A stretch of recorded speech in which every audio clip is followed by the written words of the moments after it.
In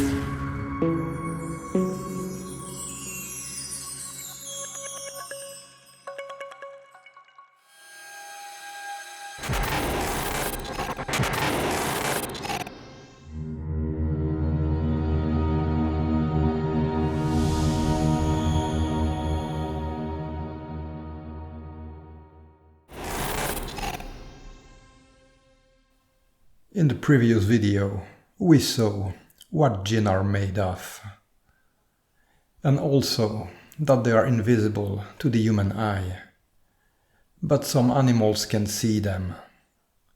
And we also know that there are rebellious jinn, and others will submit to God.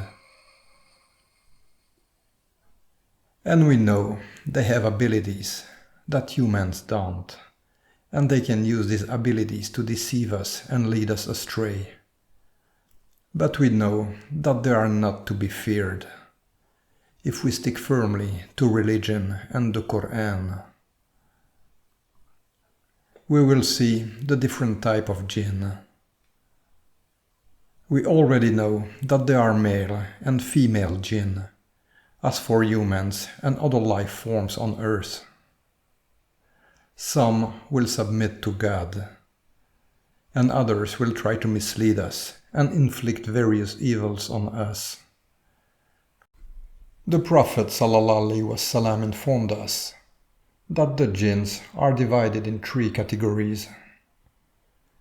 A type of jinn that has wings and fly through the air.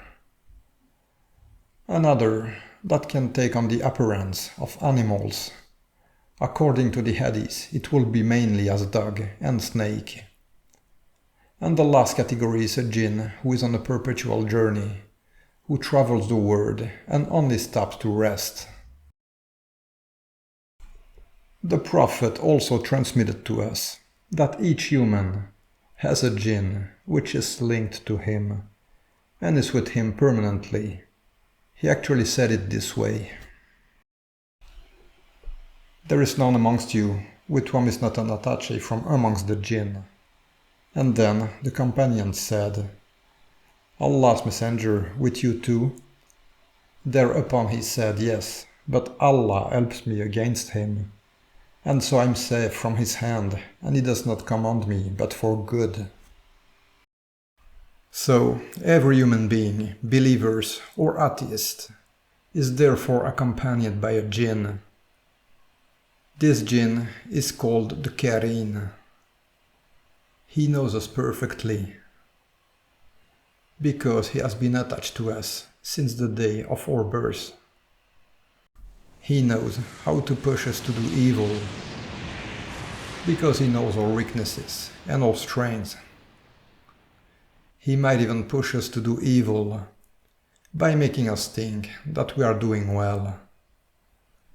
This jinn is therefore attached to us until the day of our death, and the only way to weaken him is religion and obedience to God.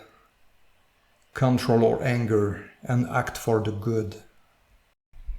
And the hadiths also inform us that it is with our Qareen that the clairvoyants or the cartomancers are in contact when they try to see the future. But it should be noted that our Qareen does not know our future. But he knows our past very well. He is definitely the one who knows us best on this earth. He knows everything about us, even our most intimate secrets and the things that no other human knows. And this explains why psychics know our private life, as we currently see in TV shows dedicated to them. These clairvoyants can therefore know facts and informations about the lives of the people who consult them, informations that these people have not revealed to anyone else. But they are often wrong when it comes to predictions, because we all know that only Allah knows our future. And with him are the keys of the unseen, None knows them except him, and he knows what is on the land and in the sea. Not a leaf falls, but that he knows it. Say, none in the heavens and earth knows the unseen except Allah, and they do not perceive when they will be resurrected. So, the clairvoyants, psychics or mediums are in contact with jinns, who help them to know specific facts of our past. But they will never know exactly our future, because it depends on God.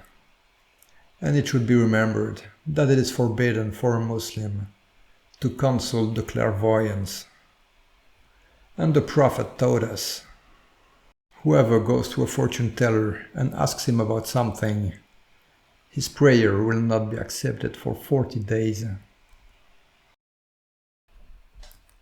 We have seen that there are jinn who move by flying, others who take an animal appearance, and others who travel constantly.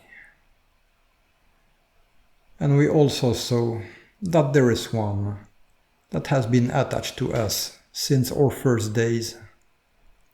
But you should know that most of the time, jinn do not visit places inhabited by humans. Most of the time they stay in deserted places, abandoned houses, or cemeteries.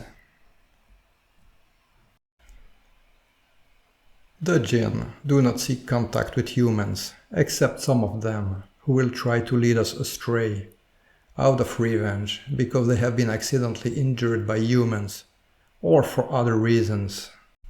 But despite the idea that we have, it seems that the jinn fear us much more than we fear them.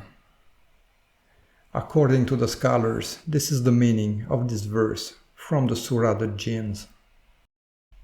And there were men from mankind who sought refuge in men from the jinn, so they only increased them in burden. What emerges from this is that the jinns are fearful by nature, but they can sense human feelings, such as sadness, anger or fear, and they take advantage of these emotions to arouse fear or bewilderment in hearts. Like a dog that only bites if it feels that we are afraid. The strength of our faith and the practice of religion is therefore the best protection we can have against the misdeed of the jinns. Seeking help from God, not from man, will increase our faith. Amulets or talismans are useless against jinn. On the contrary, because the Prophet advised us against this kind of practice. The only armor we can forge against them, we must forge by strengthening our faith. May God guide us.